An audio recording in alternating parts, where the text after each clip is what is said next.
ఈ పొత్తుల గురించి సీట్లు ఎవరెవరికి ఇచ్చుకోవాలన్న దాని మీద డిస్కషన్ అవుతుంది. దాన్ని నేనైతే పర్సనల్గా క్షుణ్ణంగా పరిశీలిస్తున్నాను.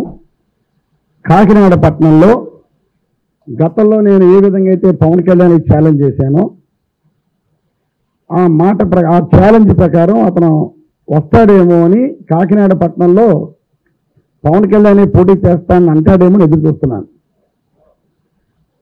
నా మీద వారాహి యాత్రలో కాకినాడ వచ్చినప్పుడు చాలా రకాల లేనిపోయిన ఆరోపణలు చేస్తే నువ్వు నా మీద లేనిపోయిన ఆరోపణలు చేసావు, ప్రజాక్షేత్రంలో తీర్చుకున్నావు రా అని రెడీగా ఉన్నానని చెప్పి ఆ రోజు చెప్పడం జరిగింది. ఈ రోజు కూడా అదే మాటగా కట్టుబడి ఉన్నాను. అప్పుడు నా మీద ఆరోపణలు చేసిన ఒక 2 రోజులు 3 రోజులు కాకినాడలో ఉన్నా కూడా అతను కనీసం స్పందించలేదు. నువ్వు సినిమాలో హీరో కదా, రాజకీయాల్లో కూడా హీరో అనిపించుకోవాలని చెప్పేసి అని నా కోరిక. నువ్వు నా మీద పోటీ చేయడానికి నువ్వు సిద్ధమైతే చెప్పు, నేను సిద్ధంగా ఉన్నానని తెలియజేయడం కోసమే నేను ఇక్కడ రావడం జరిగింది. తర్వాత నీ తొత్తులు కొందరు వాగారు, ఏమని నీ మీద పవన్ కళ్యాణ్ ఎందుకు, నీ మీద మా నాయకులు ఎవరో చాలు అని. దానికన్నా నేను రెడీగా ఉన్నాను. నీ గాజు గ్లాసుని రాబోయే ఎలక్షన్లో కాకినాడ సిటీ నియోజకవర్గంలో బ్యాలెట్ పేపర్లో పెట్టాలి.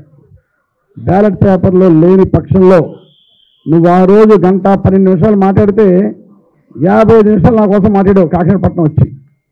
కనుక ఇవన్నీ అవాస్తవాలని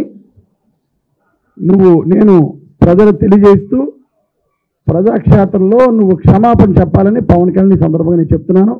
ఇప్పటికన్నా నేను రెడీగా ఉన్నాను. నువ్వు తోక ముడుచుకుని వెళ్ళిపోతే కనుక నువ్వు నా మీద చేసిన ఆరోపణలన్నీ అవాస్తవని ఈ సందర్భంగా నేను తెలియజేసుకుంటూ మరొక్కసారి